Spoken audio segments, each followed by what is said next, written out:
오늘 이제 벌써 다윗 이야기 30번째 이야기입니다. 제목은 하나님을 높이는 예배입니다. 할렐루야. 하나님을 높이는 예배.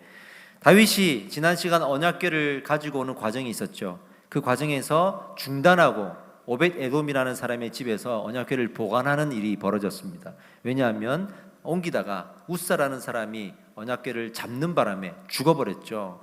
또한 언약궤를 옮길 때부터 방법이 잘못되었죠. 매야 하는데 수레에 편하게 담아서 올려다가 이 사태가 벌어졌죠. 많은 사람들이 두려워했을 겁니다. 언약궤를 옮기는 것이 어렵구나, 두렵구나, 잘못하면 죽겠구나. 그래서 언약궤를 옮기는 것을 포기할 수도 있는 그런 마음이 들지 않았을까요? 그러나 다윗은 포기하지 않고 오늘 다시 언약궤를 옮기게 됩니다. 그 이유가 나오죠. 저희가 지난 시간에 언약궤를 가져오는 과정에서 네 사람이 등장하는데 그 중에서 우사라는 사람을 중심으로 살펴봤다고 했습니다. 그게 바로 예배 회복의 과정, 예배를 어떻게 드려야 하는가에 대한 개념들이 다 쏟아져 나옵니다. 여기에서 사실은 그 네 사람은, 한 사람은 다윗이고 한 사람은 우사고 한 사람은 오벳 에돔입니다. 지난 시간에 이 세 사람을 살펴본 거예요. 어떻게 보면 오늘은요 다윗의 아내인 미갈을 통해서 마지막 이 예배에 대한 본질을 살펴보겠습니다. 지난 시간 우사를 보면서 예배는 하나님과의 약속을 지키는 거구나, 말씀에 순종하는 거구나를 배웠고, 오벳 에돔을 통해서 그 순종하는 자에게 어떤 축복을 주시는지를 배웠습니다. 오늘은 우리가 예배를 드릴 때 어떤 자세로, 어떤 마음으로 드려야 하는가를 중심으로 이제 성경을 보게 됩니다. 우리가 흔히 이런 말을 하죠. 예배할 때 은혜를 받아야 돼. 침체된 영혼에게 가서 은혜 받아야 돼. 기도가 안 되면 은혜 받아야 돼. 방황하는 자에게 은혜 받아야 돼. 다 맞는 말이에요. 그런데 잘못 이해하면 이런 게 될 수 있어요. 하나님이 은혜를 주시겠지 뭐. 교회 왔어요. 예배 드려. 여기까지는 괜찮은데 예배 드리면서 하나님 은혜를 주시겠지 뭐. 이러고 예배 드릴 수도 있어요. 잘못된 거예요. 예배를 통해 은혜 받는 것도 중요하지만요, 어떤 마음으로 예배하느냐가 참 중요합니다. 여러분, 할렐루야입니다. 어떤 마음으로 예배하느냐, 그걸 우리가 오늘 알아야 돼. 먼저는 은혜의 중요한 개념부터 좀 살펴봅시다. 은혜 받는다는 게 뭐냐? 이게 뭐냐면 내가 잠깐 세상 앞에 나아가서 세상을 바라보고 살다가 하나님께로 돌아서서 하나님을 바라본다는 의미입니다. 할렐루야. 은혜 받는다는 건 내가 돌아서서 하나님을 본다는 얘기예요. 근데 우리가 세상을 보다가 돌아서서 하나님을 보려면 이 세 가지 조건이 충족되어야 가능합니다. 첫 번째가 뭐냐면 내가 지금 무엇을 잘못하고 있는지를 알아야 돼요.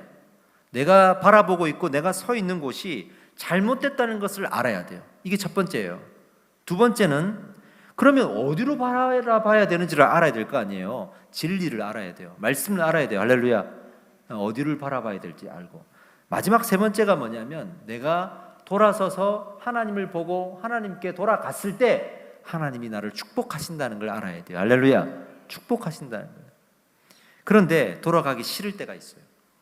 돌아가기가 두려울 때가 있어요. 왜냐하면 돌아가면 야단 맞을까 봐, 돌아가면 혼날까 봐, 그럴 때 있죠. 그래서 탕자 비유가 정말 중요한 거예요. 탕자의 비유를 보면 탕자가 아버지에게 유산을 달라고 하거든요. 이거는 사실은 그 당시에는 지울 수 없는 죄를 짓는 거예요. 이거는 아버지 보고 당신 죽으세요, 저주하고 가는 거랑 똑같은 거거든요. 그 돈을 받아가지고 어떻게 합니까? 다 탕진하잖아요. 다 탕진하고 돈 한 푼 없게 되고 돼지우리에서 쥐염 열매를 먹게 되었을 때 드디어 깨닫죠.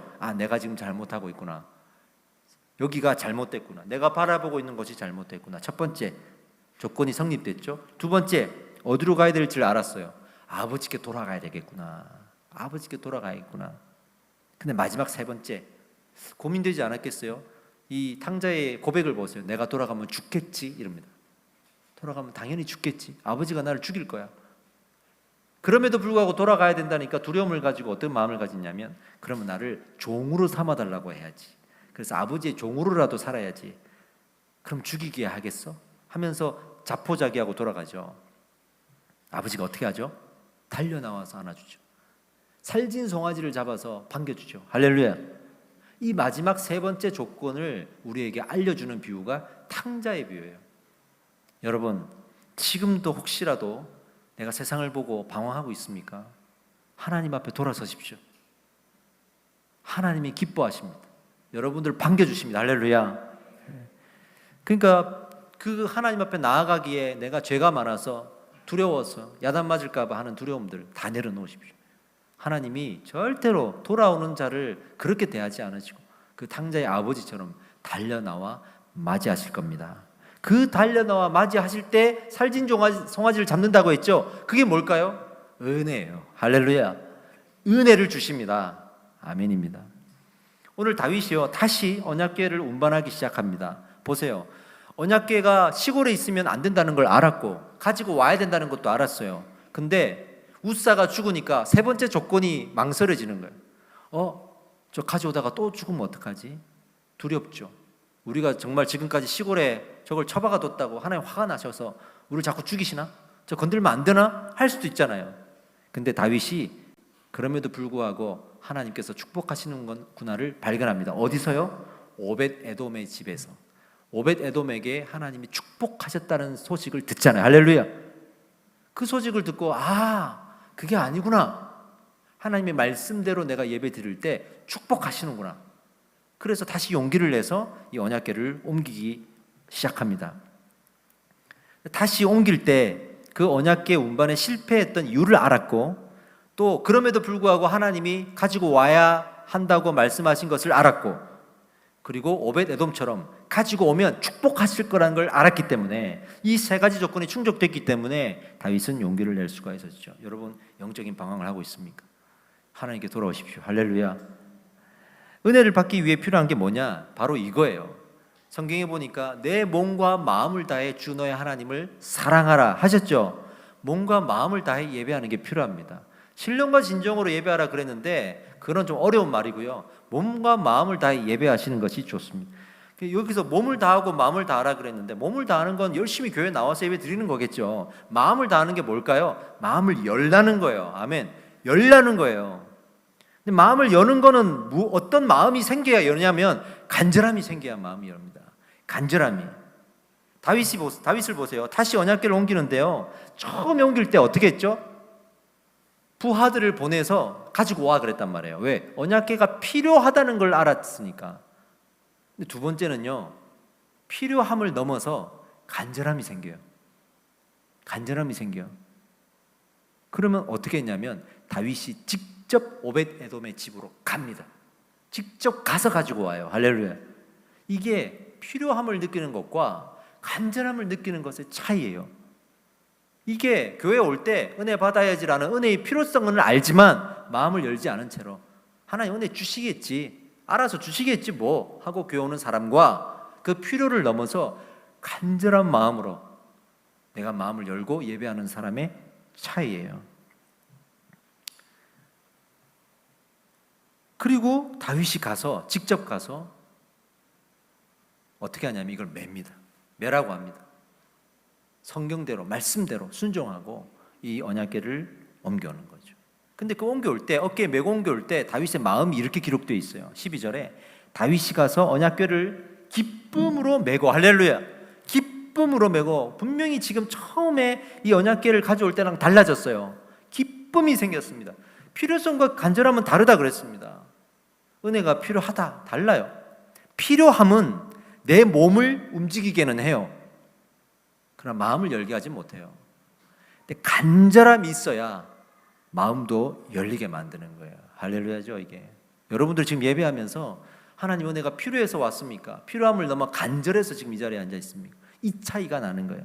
여러분 예배의 본질을 오늘 또 배우게 되죠. 지난 시간에 배운 거는 하나님과의 약속을 지키는 것이 예배다. 순종하는 것이 예배다. 두 번째 오늘은 내 몸과 마음을 다하는 것이 예배입니다.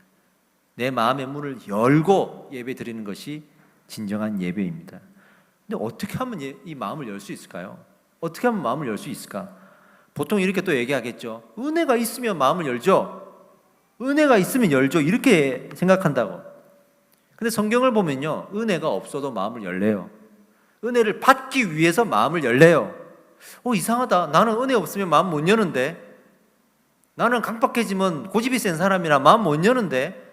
그래서 은혜 있어야만 여는데 하나님 은혜를 안 주시는데 내가 어떻게 마음 열어요? 성경을 보니까 그렇게 말하고 있지 않아요. 그래도 마음을 열어라. 왜 이렇게 말하고 있을까? 여러분 이런 말 있죠. 마음 먹기에 달렸다. 그런 말 들어보셨죠? 맞아요. 마음 먹기에 달려 있어요. 세상도 우리가 마음 먹고 뭔가를 하면 좀 달라지잖아요. 우리가 마음을 먹을 수 있어요. 은혜가 없어도 마음을 먹을 수가 있다고. 제가 청년 시절에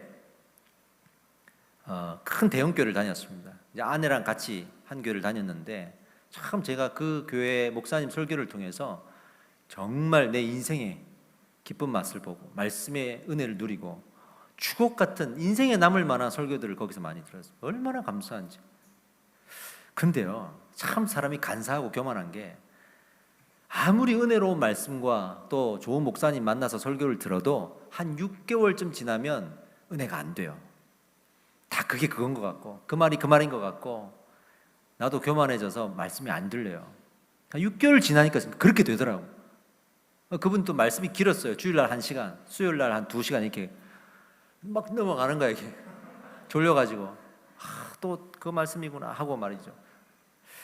그랬는데 목사님이 어느 날 강단에 딱 서가지고 마치 저를 딱 꿰뚫어 보듯이 얘기하시는 거예요. 여러분 우리 교회 처음 오셔가지고 말씀 좋다고 그러시죠? 6개월 지나면 말씀 은혜가 안 될 겁니다. 사람은 죄성이 있고 교만해서 6개월 지나면 말씀 은혜가 없어요. 와, 한 대 두드려 맞은 느낌이에요. 그래서 그럼 이걸 어떻게 해결해야 되나 하다가 제가 더 감사했던 건 그 교회에 제가 속한 목장이 있었거든요. 저는요 평신도 목자인데 제가 만난 목자들이 참 탁월했어요. 와, 어떻게 평신도인데 이렇게 탁월할 수가 있지? 지금 생각해도 탁월해. 야, 이 말씀으로 훈련하는 교회는요, 이런 게 다른구나 하는 걸 제가 느꼈어요. 웬만한 목회자보다 나아요. 저는 그 3명의 목자를 만났는데 그 3명의 목자가 다 제 인생의 목자입니다. 와, 지금 생각해도 탁월해. 근데 그 중에 한 분이었는데 제가 물었어요. 예배가 뭘까요? 요즘에 은혜가 안 되는데 도대체 예배가 뭘까요? 그랬더니 이분이 하는 말이 아주 짧고 명료하게 설명해요. 하나님이 선포하신 말씀에 순종하는 겁니다.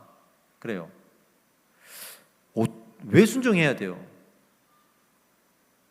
하니까 예배는 하나님의 말씀인데 그 말씀은 명령이니까요. 하나님께서 우리에게 명령하시니까 순종해야 되잖아요. 순종하려고 말씀을 듣는 겁니다. 이래요. 순종하려고 말씀을 듣는 겁니다. 말씀을 듣고 계산하고 순종하는 게 아니라 순종하려고 말씀을 듣는다는 거예요. 그렇구나. 사실은 이 성경이요, 이 원문에 보면 전부 다 명령어로 돼 있어요. 절대로 우리에게 플리즈라고 말하지 않습니다. 그래서 선포라고 하잖아요. 말씀은 선포입니다. 말씀은 명령입니다. 우리에게 야, 이거 어때? 괜찮아? 공감이 돼? 우리 보통 소통할 때는 그러잖아요. 이렇게 하면 좋을 것 같은데 어떨까? 아니, 그것도 좋은데 이게 또 어떨까? 그러면 설득하잖아요. 그게 아니에요. 말씀은 명령이에요. 우리가 순종해야 된다는 전제가 빠져 있구나라는 생각이 들었습니다. 생각해 보니까 저는요, 하나님이 나를 설득해 주길 바랐어요. 예배 시간에 딱 와서 앉아 있으면 하나님께서 내 마음을 억지로 막 열어 주신다고 생각하는 거지. 성경에 보니까 예수님이 뭐라 그랬죠? 내가 너의 문을 두드리노니. 그렇죠? 두드리노니. 누가 문을 열죠? 너희가 문을 열면 내가 그에게로 들어가 그로 더불어 먹고. 할렐루야. 그렇게 써 있는데도 나는 하나님이 망치 하나 들고 와가지고 다 문을 깨부수고 야, 나와 이러면서 끌고 내든지 하나님 들어오든지 해가지고 나를 억지로 막 문을 열어 제껴서 설득시켜 줄 줄 알았어. 근데 성경을 보니까 그렇지 않아. 문을 두드리노니. 그 마음의 문을 우리가 여는 거예요. 그러니까 그렇게 설득시켜 줄 줄 알고 플리즈 해줄 줄 알고 하나님의 말씀을 듣는 사람은 늘 기적을 바라면서 사는 사람과 똑같아요. 기적은 있지만 늘 있지 않잖아요. 그런 사람과 똑같아. 가끔은 하나님이 와갖고 진짜 때려 부셔서 은혜를 주실 때가 있지만 늘 그렇지는 않단 말이에요. 마음의 문은 우리가 여는 겁니다. 여러분, 예배는 하나님의 명령입니다. 그래서 하나님을 높이라는 명령이에요. 또 나를 낮추라는 명령이에요. 나를 낮춰야 마음의 문을 열 수가 있는 겁니다. 하나님은 아시는 거예요. 우리가 스스로 마음 문을 열 수 있다는 것을 아시는 거예요. 그래서 성경은요, 마음을 열지 않는 사람의 편에서 말하고 있지 않습니다. 냉정해요. 단호해요. 마음을 열지 않는 사람에게 오히려 명령해요. 심지어는 기쁨으로 순종하라고까지 말합니다. 자, 히브리서로 한번 갑시다. 히브리서 13장 17절을 우리 같이 읽겠습니다. 시작. 너희를 인도하는 자들에게 순종하고 복종하라. 그들은 너희 영혼을 위하여 경성하기를 자신들이 청산할 자인 것 같이 하느니라. 그들로 하여금 즐거움으로 이것을 하게 하고 근심으로 하지 말게 그렇지 아니하면 너희에게 유익이 없는. 아멘. 이런 말씀은 또 평소에 안 읽어봐도, 하나님은요 명령할 때 어느 정도 명령하시냐면 은혜가 없어도 마음의 문을 열어, 그리고 기쁨으로 예배드려 하신단 말이에요. 너희가 할 수 있어라고 하신단 말이에요. 어느 정도까지? 하나님뿐만이 아니라 우리를 섬기는, 나를 인도하는 사람이 나를 섬기고 인도하는 것을 기쁘게 할 수 있도록 순종하라고까지 말하는 거예요. 기쁘게 할 수 있도록. 저도 이제 목회를 하다 보면 어떤 분들은 제가 섬기는 게 너무 기뻐요. 제가 뭐 대단해서가 아니라 그분이 기쁘게 만들어. 그분을 만나면 이분을 더 섬기고 싶고, 너무 그냥 만날 때 기뻐. 근데 어떤 분들은 너무 막 힘들게 막 해. 이래도 섬길 거야? 저래도 섬길 수 있어? 당신 이렇게 해도 해볼 수 있어? 이러면서 마치 저를 평가하고 판단하듯이 늘고 붙들어지고 하는 사람들도 있거든요. 근데 성경을 보세요. 너희를 인도하는 자들에게 순종하고 복종하라 하면서 이렇게까지만, 이게 명령이에요. 여러분, 성도로 살아가면서 목회자의 근심이 되지는 마십시오. 은혜의 문이 닫힙니다. 이게 어떤 의미냐면, 하나님께서 성경에 분명히 말씀하신, 제가 무슨 대단한 권위가 있어서 이렇게 말하는 게 아니에요. 여러분들을 섬기는 목자가 있고 심지어는 안내하는 사람이 있고 섬기는 사람들 때문에 다 해당되는 거예요.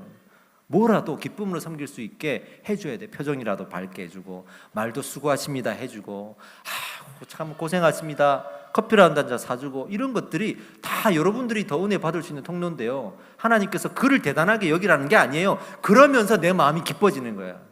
그렇게 섬김을 받는 사람의 마음을 보시겠다는 거예요. 할렐루야입니다. 지금도 우리에게 말씀하시는 거예요. 마음을 열지 않는 것은 은혜가 없어서가 아니야. 그건 너의 고집이고 아집이고 하나님을 신뢰하지 않는 불신앙이야. 더 이상 그렇게 변명하지 마. 은혜가 있어야 마음을 연다고? 그건 불신자랑 다를 게 없는 거야. 믿음이 있다면, 하나님을 믿는다면 내 마음은 내가 열 수 있는 거야. 할렐루야. 이렇게 우리에게 말씀하시는 거예요. 내 마음의 문을 여는 걸 하나님 탓으로 돌리지 마세요. 이건 나의 영역이에요. 내가 문을 여는 거예요. 언약궤가 지금 다윗성으로 들어오는데 이제 그 마음의 문을 열지 않는 고집 피우는 한 사람이 등장합니다. 바로 다윗의 아내인 미갈입니다. 이 미갈이 그럽니다. 다윗이 언약궤가 이제 성으로 들어올 때 막 춤을 춰요. 기쁨으로 춤을 춰요. 중요한 표현이 나오죠. 그때 다윗이 무슨 옷을 입었냐면 배 에봇을 입었다라고 돼 있죠. 이 제사장들이 입는 옷이에요. 사무엘도 입었던 옷이에요. 그러니까 다윗이 지금 얼마나 그 어깨에 매는 것 자체도 중요하듯이 말씀에 있는 대로 이 예배를 드리고 또 이 언약궤를 옮기려고 복작 하나까지 얼마나 신경 쓰고 있는지를 우리가 볼 수 있죠. 그게 키포인트인 거예요. 그리고 그렇게 춤을 추는 다윗을 볼 때 이 미갈이 다윗을 업신여겼다고 되어 있습니다. 업신여겼다. 그러면서 옷이 벗겨졌다는 표현이 나오죠. 여러분은 이 다윗이 춤을 출 때 옷이 벗겨졌다고 알고 있죠. 대부분 그렇게 알고 있어요. 근데 이 표현은 성경에 정확하게 나와 있지 않아요. 이 말을 누가 했냐면 미갈이 한 말이에요. 미갈이 어떻게 말했냐면 20절을 봅시다. 20절 같이 한번 읽겠습니다. 이스라엘 왕이 오늘 어떻게 영화로우신지, 방탕한 자가 염치 없이 자기의 몸을 드러내는 것처럼 오늘 그의 신복의 계집종의 눈앞에서 몸을 드러내셨도다. 꼭 뭐 옷이 벗겨졌다고까지 표현을 안 해도 되고, 그 에봇을 입고 춤을 추면 살이 보일 수밖에 없겠죠. 근데 벗겨졌다는 건 잘 모르는 거예요. 이게 그만큼 이 미갈의 마음이 삐뚤어졌다는 걸 지금 성경은 표현하는 거예요. 미갈의 마음이 그렇게 업신여겼어요. 성경은요, 이 미갈의 마음을 어떻게 표현하는지 단서를 주고 있습니다. 미갈을 소개하는데요, 23절에 보면 이렇게 나와 있습니다. 한번 보세요. 그러므로 사울의 딸 미갈이 죽는 날까지 그에게 자식이 없느니라. 미갈을 어떻게 소개하고 있죠? 사울의 딸로 소개하고 있습니다. 지금 미갈은, 사울은 이미 죽었고 다윗의 아내의 신분으로 이 자리에 있는 건데, 성경은 그를 소개할 때 다윗의 아내라고 소개하지 않고 사울의 딸로 소개하고 있습니다. 그 무슨 말이냐면 다윗의 신앙을 본받아서 살지 않고 아직도 사울의 그 불신앙을 본받아 살고 있다는 것을 말하고 있는 거예요. 그리고 그 예배 가운데 마음을 열지 못하고 불신앙을 했던 이 미갈이 어떤 징벌을 받냐면 태가 다쳐요. 아이를 못 낳아요. 그 당시 이게 가장 큰 징벌이거든요. 그렇게 되었다. 그에게 자식이 없으니라 라고 되었습니다. 여러분, 순종하는 자에게 지난 시간 어떤 축복을 주시는지 오벳 에돔을 통해 보셨죠? 마음을 열지 않는 자에게는 결국에는 태가 닫혀. 여기에서 태는 저는 이렇게 해석하고 싶어요. 은혜의 태가 닫힌다. 은혜를 받지를 못해요. 미갈의 입장에서는 이렇게 하소연할 수 있잖아요. 은혜가 있어야 마음을 열죠. 저는 아버지 사울 밑에서 살다 왔는데 은혜가 있어야죠 라고 말할 수 있잖아요. 그러나 하나님은 그럼에도 불구하고 네가 마음의 문을 열어야 한다고 명령하시는 거예요. 다시 말하지만 하나님은 우리가 마음을 열지 않는 것이 우리의 고집이라고 말하고 마음의 문을 열 수 있다고 말씀하십니다. 저도 경험했어요. 제가 마음만 먹으면 운동도 할 수 있고 뭐도 할 수 있어요. 마음만 먹으면 죄도 지어요. 우리 인간은 마음 잘못 먹으면 큰일 나요. 마음을 안 먹고 교회를 오는 게 문제예요. 마음을 안 먹고 예배 드리는 게 문제예요. 자, 그렇다면 어떻게 하면 마음의 문을 열 수 있을까? 어떻게 하면 열 수 있을까? 다윗이 자기를 업신여기고 비난하는 미갈에게 했던 말을 보면 알 수 있습니다. 어떻게 말했는지 살펴봅시다. 21절로 22절입니다. 읽어봅시다. 다윗이 미갈에게 이르되 이는 여호와 앞에서 한 것이니라. 그가 내 아버지와 그의 온 집을 버리시고 나를 택하사 나를 여호와의 백성 이스라엘의 주권자로 삼으셨으니 내가 여호와 앞에서 뛰놀리라. 내가 이보다 더 낮아져서 스스로 천하게 보일지라도 내가 말한 바 계집종에게는 내가 높임을 받으리라 한지라. 할렐루야. 중요한 표현들이 나와요. 내가 춤을 춘 것은 너의 앞에서 춘 게 아니라 하나님 앞에서 춘 것이다. 또 하나가 나오죠. 이보다 더 낮아지고 더 천하게 보일지라도 나는 이렇게 할 수 있다. 하나님을 위해서, 하나님을 높이기 위해서. 이 다윗의 마음을 보십시오. 성경에서요, 낮아지고 천해진다라는 표현이 나오면 이게 어떤 개념이냐면 사랑한다는 표현이에요. 이게 아가서와 시편에 보면 나옵니다. 구약에 나오는 그 공통적인 패턴이에요. 낮아지고 내가 비천해지고 이게 그 사람을 사랑하기 때문이에요. 그래서 하나님이 우리에게 말씀하실 때 예수님께서 이 땅에 오실 때에도 낮아지고 비천해졌다는 말을 쓰잖아요. 이거 하나님을 사랑했기 때문이에요. 하나님을 사랑했기 때문에 이 사랑의 표현이 지금 우리에게 하나님께서 요청하고 있는 겁니다. 아, 이제 알았어요. 하나님을 사랑하지 않으면 하나님께 마음을 열 수가 없어요. 하나님을 사랑하느냐의 문제. 사랑이면 참 대단합니다. 여러분 애를 한번 놓고 키워보시면 우리 저 뒤에 아이들이 있지 않습니까? 얼마나 예뻐요. 우리 휴리, 다니 이런 어린아이들 보면 사소한 행동인데요. 부모가 볼 때는 그냥 천재인 것 같아. 남들보다 좀 일찍 굴렀는데 우리 애는 다르다. 남들보다 좀 일찍 걸었어. 우리 애가 다르다. 장난감 피아노 가지고 좀 놀았는데 피아니스트가 될 것 같다. 이게 부모 마음이에요. 이게 부모 마음이라고. 제가 강아지를 키우잖아요. 저 강아지를 그렇게 좋아하지 않았는데 어쨌든 키우게 됐습니다. 요즘에 무슨 말을 달고 사냐면 저 표정 봐. 와, 저 표정 봐. 사실은 다 똑같거든요. 강아지가 무슨 표정이 있겠습니까? 사진 찍어놓은 거 보면 다 똑같아 그냥. 근데 저한테는 다양한 표정을 느껴져요. 밥 달라 그러고 사랑한다 그러고 싫다 그러고 각가지 표정이 느껴져요. 강아지라도 사랑하게 되면 그 강아지 존재가 의인화되는 거예요. 그죠? 장난스레 이런 말도 했습니다. 우리 강아지 돌잔치 해줘야겠다. 사랑하니까. 그죠? 지금도 이렇게 설교 시간에 강아지 얘기하는 거 보세요. 저는 상상도 못했던 겁니다. 어디 감히 강아지를 설교 시간에 비유를 들어. 그 하찮은 정말 동물인데 마음을 부으니까 내가 마음을 쓰니까 이렇게 되는 거예요. 오직 우리 하나님인데 우리가 마음을 열지 않으면 어떡하겠어요? 하나님인데 마음을 열면 또 어떻게 되겠어요? 어떤 고백이 나올까요? 하늘을 두루마리 삼고 바다를 먹물 삼아도 한없는 하나님의 사랑 다 기록할 수 없겠네. 이런 고백들이 나올 수밖에 없는 거예요. 하나님을 사랑하면 이 사랑의 표현이 나올 수밖에 없어요. 그러니까 사랑하니까 순종할 수도 있는 거예요. 저희 아내가 어린이집 선생님이잖아요. 한 번은 와가지고 너무 힘들어하는 거예요. 그 어떤 특별한 아이들 때문에 말을 안 들으니까, 미운 짓을 하니까 너무 힘드는 거예요. 너무 말을 안 듣는다는 거예요. 며칠을 그렇게 힘들어하다. 나중에 저한테 이렇게 고백해요. 나 기도하고 있다고. 뭐라고 기도하냐 그랬더니 저 아이를 사랑하게 해달라고 기도한다. 하나님, 내일 출근해서 저 아이를 만났을 때 저 아이가 예뻐 보이게 해주세요. 저 아이가 사랑스럽게 해주세요. 기도하는 거예요. 그 다음날 갔다 오면 또 이렇게 얘기해요. 기도했더니 그 아이가 이뻐 보이더라. 그 아이는 달라진 게 없어요. 그 아이들은 달라진 게 없어. 자기 마음이 열린 거예요. 그죠? 하나님을 사랑하게 해달라고 기도하세요. 하나님을 사랑하게 해달라고 기도하세요.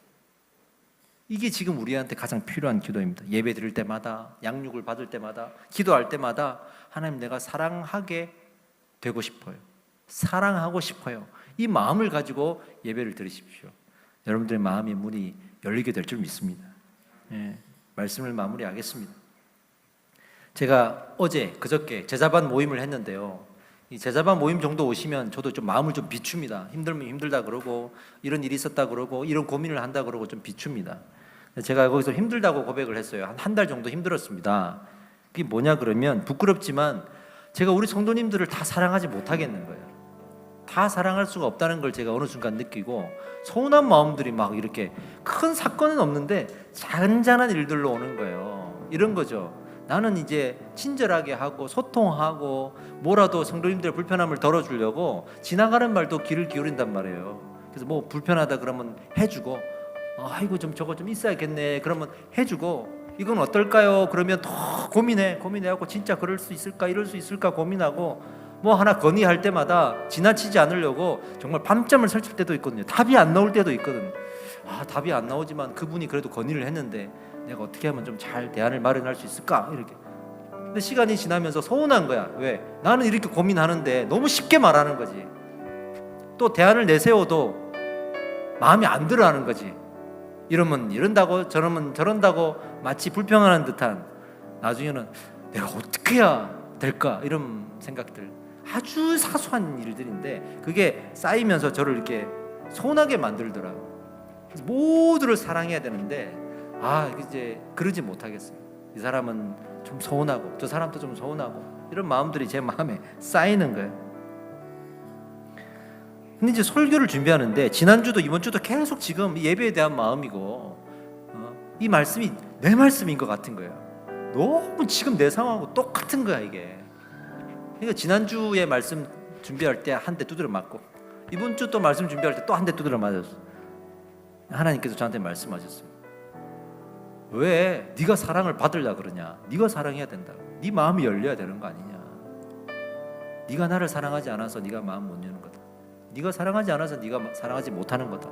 이런 마음을 주세요. 그러니까 아내의 기도가 생각이 나더라고. 저 아이가 예뻐 보이게 해주세요. 그래서 기도했어요. 하나님, 우리 성도님들이 예뻐 보이게 해주세요. 우리 성도님들을 사랑하게 해주세요. 이번 주일날 만났을 때 사랑하게 해주세요. 너무 예뻐 보이게 해주세요. 이 기도가 어린아이처럼 나오는 거야 이게. 지난주에 그 마음을 느끼고 한 주간 동안 기도하고, 또 이번 주에 와서 이렇게 성도님들을 만나면서 참 감사한 게, 너무 감사한 거예요. 그냥 하나님께서 얼마나 우리 성도님들을 귀하게 여기시고 또 사랑하시는지를 하나하나 깨닫게 하시는, 하나님을 사랑하게 되면서 사람을 사랑할 수 있는, 그래야 내 마음을 열 수 있는 이 원리를 다시 한번 경험하고 있습니다. 그랬더니 제 마음이 더 낮아져요. 기꺼이 낮아질 수가 있어요. 자존심을 딱 세울 때가 있거든요. 나도 힘든데 이러고, 나도 인간인데 내가 이만큼 했으면 이만큼 해야 될 거 아니야, 이런 막 논리로 제가 서운한 마음을 가질 때가 있는데, 막상 사랑하는 마음이 회복되면서는 그냥 낮아질 수 있어요. 아무것도 묻지 않고 낮아질 수가 있어요. 그래서 몇 가지 실천을 좀 했습니다. 다 말할 수 없지만 내가 이렇게 낮아져야지, 내가 이렇게 뒤로 물러가야지, 이렇게 해야지 했던 일들이 있습니다. 이제 다윗의 고백이 공감이 돼요. 이제 공감이 돼요. 춤을 출 수 있었던 다윗이 이제는 공감이 돼요. 여러분, 우리 3부 예배 이제 시작하잖아요. 사실은 저한테는 너무 힘든 일이에요. 9시 예배 11시 예배, 그리고 새가족반, 성장반, 그리고 3부 예배, 새로 오는 손님 있으면 또 맞아야 되고, 한 5, 6가지가 다이렉트로 지금 진행이 되는 거죠. 주일날 이 정도 되면 너무 힘들어요. 우리가 뭐 몇백 명 되는 교회가 아닌데 청장년 80명 정도 되면 1, 2부 예배도 충분합니다, 여러분. 또 예배를 하면 저는 너무 힘든 거예요, 주일날. 그래서 사모도 지금 걱정하고 있어요. 제가 몸이 약하니까 할 수 있겠냐고. 이전에 있던 교회가 4부 예배까지 있었어요. 주일날 한번 설교를 맡으면 설교 4번을 하는 거거든요. 3부 예배 드릴 때 이미 맛이 가요. 세상 말로 맛이 가요. 3부 예배 끝나면 두통이 찾아오고요. 4부 예배 설교하러 올라가면 사실은 두통 가운데 그때 이제 진통제를 먹어요. 그 정도로 이 설교를 3, 4번 하는 거는 쉬운 일이 아니거든요. 근데 제가 왜 3부 예배를 열었을까요? 왜 열었을까요? 온라인 예배 드리고 있는 분들이 좀 더 편하게 교회 오시라고. 1부, 2부, 3부가 3분의 1씩 쫙 나눠지면 좀 여유 있게 우리가 안전하게 예배 드릴 수 있잖아요. 제가 하나님을 사랑해 보니까 하나님과 멀어질 수가 없는 거예요. 하나님께 와야 되는 거예요. 말씀을 지키고 약속한 대로 지키는 게 예배잖아요. 아, 이렇게 온라인 문화가 형성이 되고 코로나와 상관없이 사람들이 멀어질 수 있겠구나 생각이 들어요. 그들이 좀 더 편하게 올 수 있게 하면 어떨까? 하나님을 사랑하니까 제가 힘들더라도 결단을 하게 되더라고요. 그래서 3부 예배 지금 하고 있는 거거든요. 하려고 하는 거거든요. 사랑하면 그렇게 되는 것 같아요. 사랑을 회복하면 뭐라도 내어놓으려고 하는 게 우리의 마음인 것 같습니다. 기도할 때 여러분, 하나님, 그 마음의 문을 열 수 있는 하나님을 향한 마음들이 오늘 회복되게 하여 주시옵소서.